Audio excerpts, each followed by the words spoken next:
Hello learners, and welcome to this NPTEL course on 20th century poetry. This is the first lecture, and here I will briefly introduce the course. I will talk a little bit about how the course was conceived, what you can look forward to, and how I will go about achieving the goals that I have for teaching this course. I'll talk a little bit about the people, the places, and the styles that I will be covering, and I'll give you a brief trailer to what you can expect. In terms of people, this course will cover a wide range of poets. It will cover some poets who are traditionally studied in every course on 20th century poetry, or adjacent and cognate terms like modernist poetry.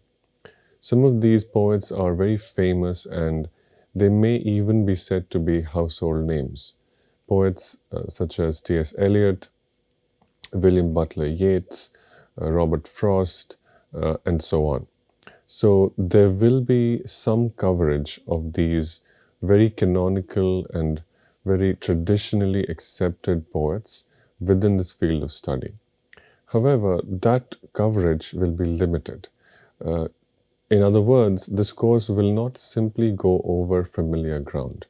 It will also put these canonical and familiar poets in conversation with poets who are not usually studied in courses on modernism.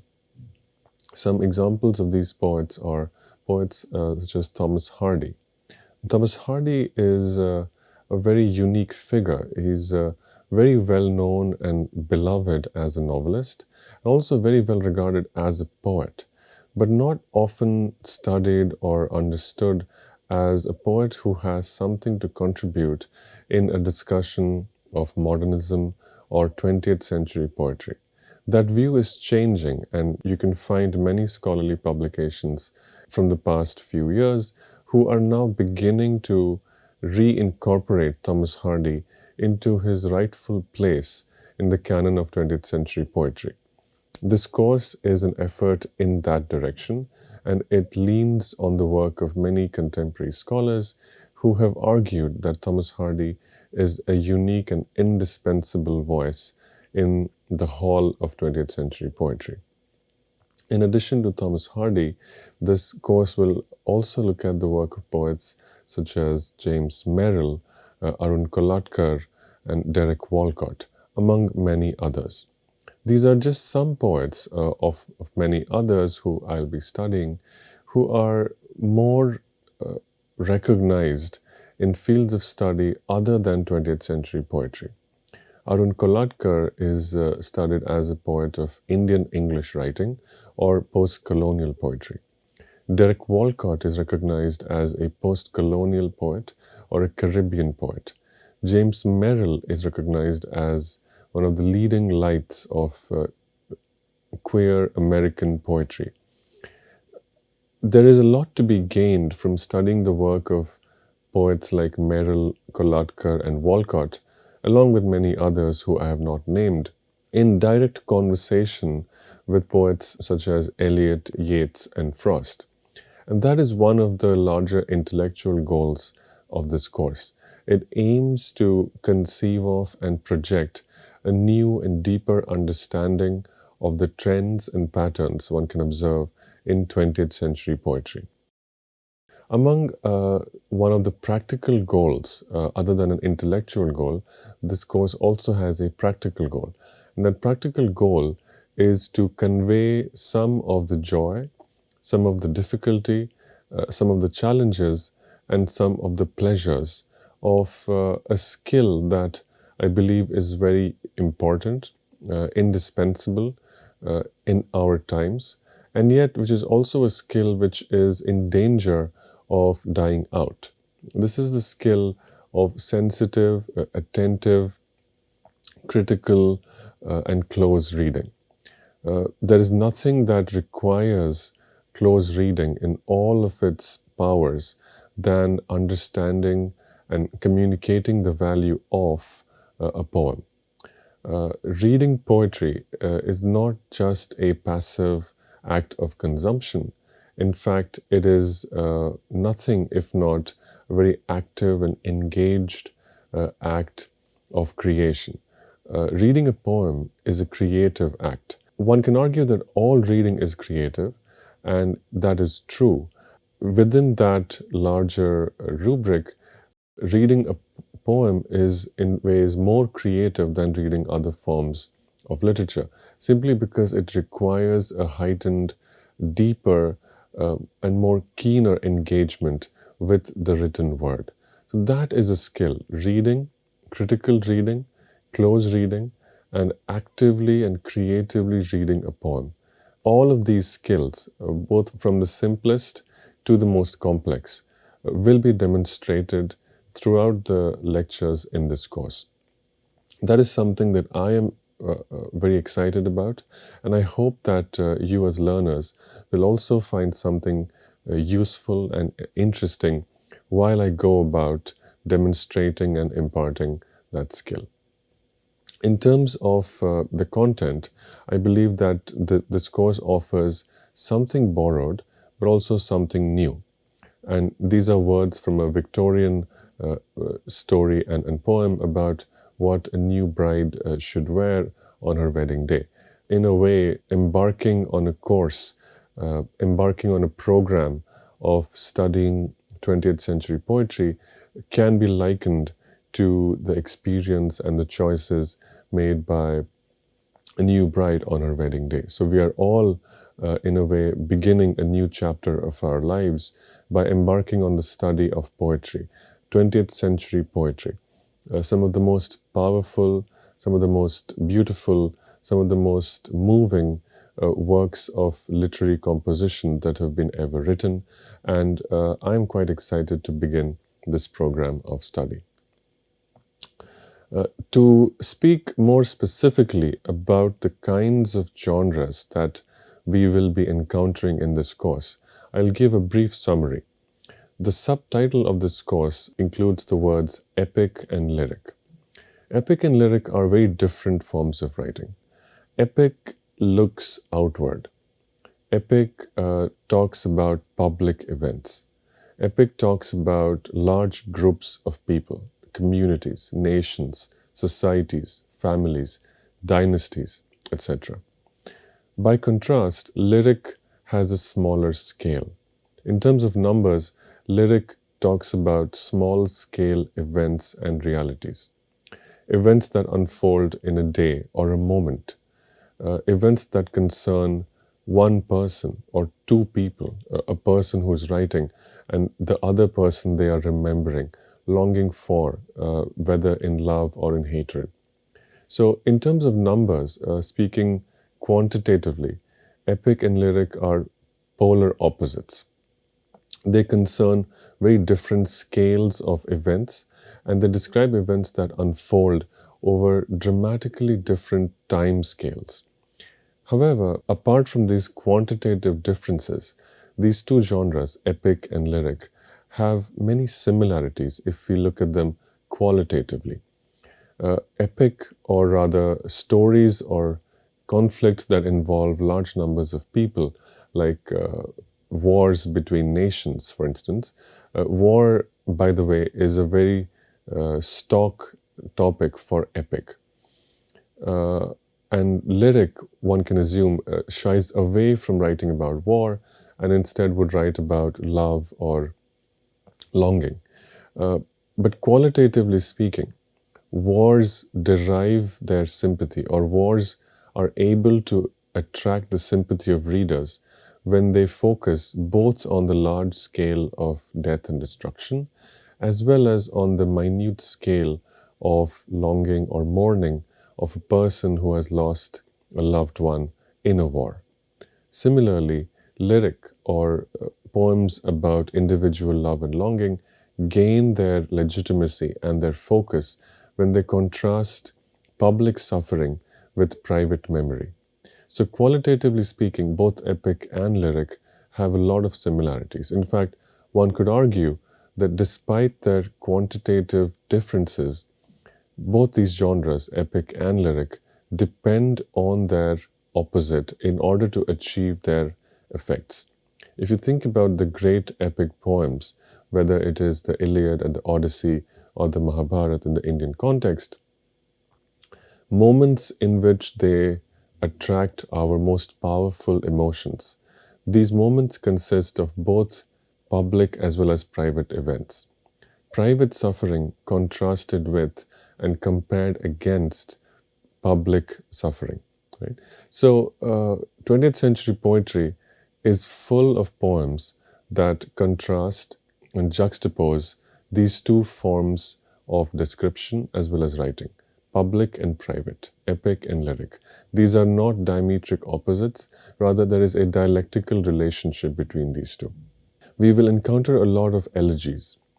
Now, the elegy is a particular style, a particular genre of English poetry.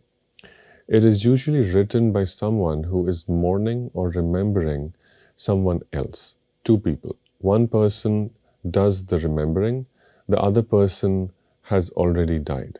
It usually concerns these two individuals, and the elegy is a particular form of mourning. It derives from the psychological structures of mourning and melancholia, which was laid down by Sigmund Freud in the early 20th century. Now, a lot of 20th century poets, before and after Sigmund Freud, returned to this genre, to this particular structure of remembering someone. And they really reinvented the elegy as it had existed in the history of English literature.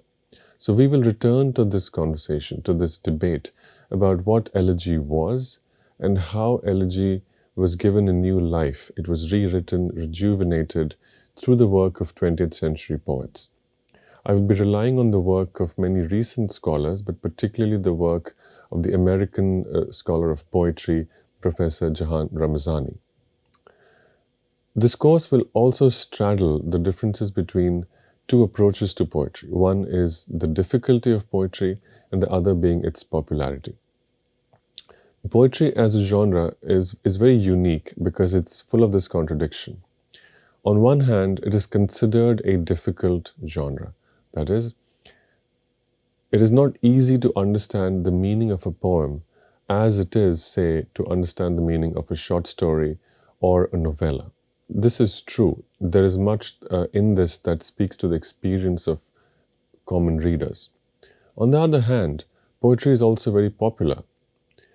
Anyone only needs to look around them or to listen around them to popular music, to language as it exists in, say, advertisements or posters or hoardings, and all forms of writing that is intended to persuade us. Right? All forms of persuasive writing contain some literary illusions or tools, literary devices. And that is exactly what poetry is. It is the subtle and appropriate and very sensitive deployment of literary devices in order to produce powerful emotional effects among its readers. So we will try to disturb this binary between difficulty and popularity, because it is often falsely assumed that because poetry is difficult, it cannot be popular. Or if something is too easy to understand, then it must not have intellectual value. We will try to argue for a way of studying poetry which preserves all of its intellectual complexity and its academic value and also its social merit, while also ensuring that it is easy to read, accessible, and anyone with the right level of sensitivity can appreciate its value. This also speaks to another division, that between academic and enthusiastic readers. It is often assumed that people in academia have a stake in reading and understanding poetry, whereas people outside academia can simply read poetry for pleasure. This is also a somewhat unfair and somewhat unrealistic division, and this course will demonstrate that academic readers can be as enthusiastic as any other forms of readers, and that enthusiastic reading can also secure and preserve the academic value of a work of poetry. There are hierarchies between the West and the rest. To speak more about it, I'll take an example. Modernism, or 20th century poetry in English, is usually assumed to be a Western affair.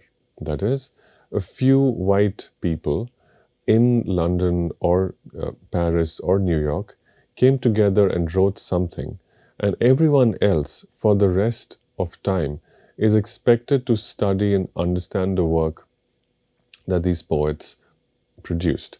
This is somewhat unfair because poets all over the world were writing poems which could legitimately be considered as modernist. And so it is unfair to give this kind of a special place or a privileged space to writers from one part of the world. That dichotomy will be challenged in this course, as I've briefly named the work of poets who are considered post-colonial, but who will be in this course studied as equal participators in the dialogue on modernism. There are also hierarchies within the West, that is, poets who were writing from those very urban, cosmopolitan centers of literary production like New York or Paris, were aware of these contradictions and hierarchies, and they challenged these hierarchies. Those challenges will be discussed in this course as well. There is very distinct Euro-American bias to most conversations about 20th century or modernist poetry. Now, some of that bias is justified. It is justified because there were certain historical events, historical origins of 20th century poetry. That is to say, 20th century poetry became a thing in itself, that is, a trend, a body of writing, a collection of the work of several poets, several books of poetry, a system of reading, reviewing, a process of literary production and consumption. All of these things existed. They existed in one part of the world at a particular time in the history of the world. Right? These are facts. Therefore, there is a justifiable Euro-American bias. But it is equally important to recognize the limits of that justifiable bias. That is to say, once the facts, the historical origins have been acknowledged, it is necessary to go beyond those facts. That is, it is necessary to read and understand the voices of poets other than those canonical white or male voices. This course takes extra care to study and include the voice of women poets. I'm going to name only three right now, that is Elizabeth Bishop, Sylvia Plath, and Adrienne Rich. There are more women poets other than these three that will be encountered in this course, but this is just a representative list. Other than the gender bias, there is also a transatlantic bias, and we will encounter that transatlantic bias in the initial few modules of this course. And I will address the necessity and the importance and the value of this transatlantic bias right now. My source for understanding this bias is Hugh Whitemeyer's work, Modernism and the Transatlantic Connection, published in the Blackwell Companion to 20th Century Poetry. What is transatlantic? The word transatlantic needs to be glossed first. It refers most obviously, as the name conveys, to the Atlantic Ocean. The Atlantic Ocean is the water body that separates two nations, that is England and the United States. And it just so happens that most of what we today study as modernism, and when I say we study as modernism, I want to be careful to suggest it is not a passive or enforced act of consumption. Sure, there are syllabi, there are canonical books, there are tests in which students are tested on their understanding of T.S. Eliot and so on. But it is far from a passive or enforced act of consumption. Readers derive joy, readers derive meaning from the study of 20th century poetry. So that work which gives joy and meaning, and which is also a very productive field of study, that work emerged from the movement of people across this water body, that is the Atlantic Ocean. And that is what I will try to explain in some more detail in this and the subsequent lecture. But before that, I want to give a very brief and very quick definition of modernism. What was modernism? There are many ways of defining modernism, and also there are many ways of defining modernism in contrast to another cognate term, which is modernity. So I will define modernism thus. It was a literary and artistic movement flourishing roughly from the 1890s to the 1940s. It was characterized by a break from traditional forms and conventions, experimentation with new styles, techniques, and themes, the exploration of alienation, fragmentation, and the loss of traditional values, and the emphasis on individual experience and subjective perception. Some literary devices or distinctive uh, tropes that one can find in works that are identified as modernist are stream of consciousness, interior monologue, fragmented narratives, and free verse. Now, this definition that I've just given should make it very clear that it is possible to identify modernism by isolating a few texts that were produced at a particular time in history.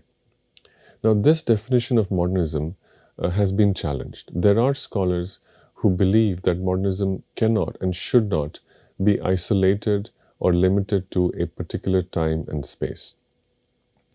Susan Friedman is among the most prominent and influential scholars who have argued for such an expansion of modernism. While that is true, in this course, I will be returning to a somewhat traditional, somewhat historical definition of modernism, at least in the first part of the course, before moving on to a more expanded definition of modernism. So in the first part, while we are focused on the historical origins of 20th century poetry, we will focus on who were these people that made possible the expansion of modernism from a limited corner of the globe to the rest of the planet. Today, modernism is a global phenomenon. Today, 20th century poetry is not limited to London or New York, or even T.S. Eliot or Ezra Pound. However, the expanded global notion of modernism and 20th century poetry that we have today, and it is a very powerful notion.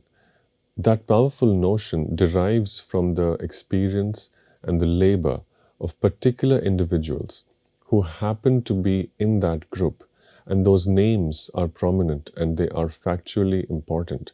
T.S. Eliot, Ezra Pound, etc.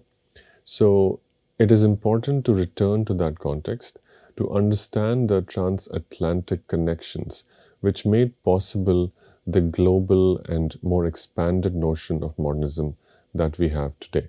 To understand this transatlantic connection and to understand the movement of people across the Atlantic Ocean, I will begin by referring to the words and the work of a man named John Gould Fletcher.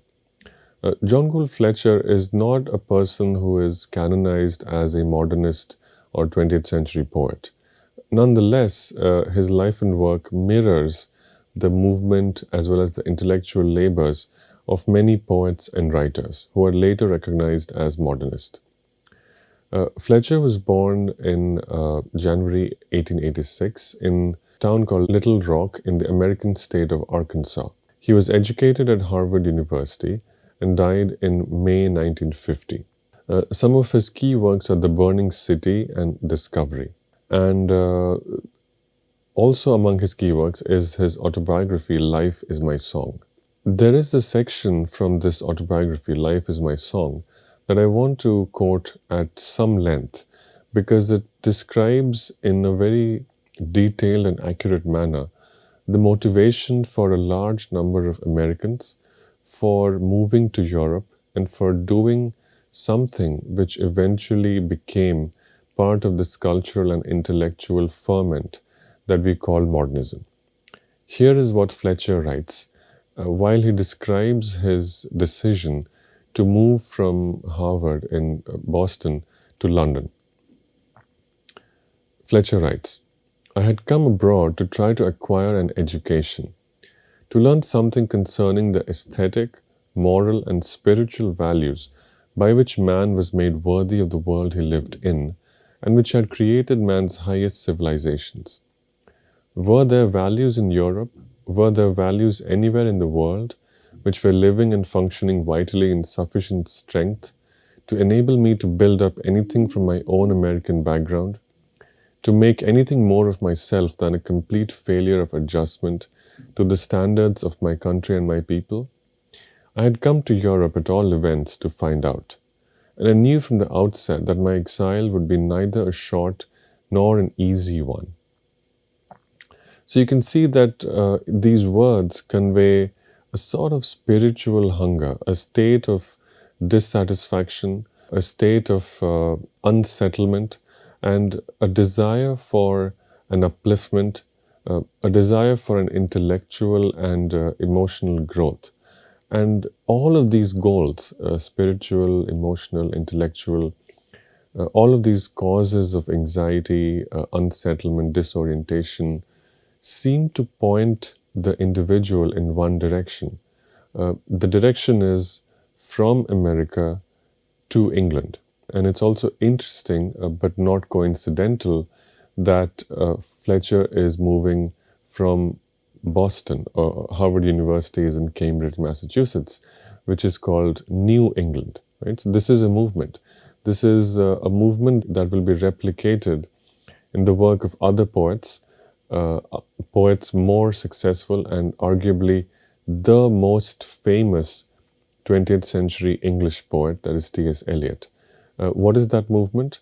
The movement from New England to England, or Old England. Right? The movement from Massachusetts, which is where the Puritan settlers had decided to establish civilization, that is the New World, to, you could say, the place of origin, or the motherland, the origin of ideas, writing, emotional and spiritual centers, that is England.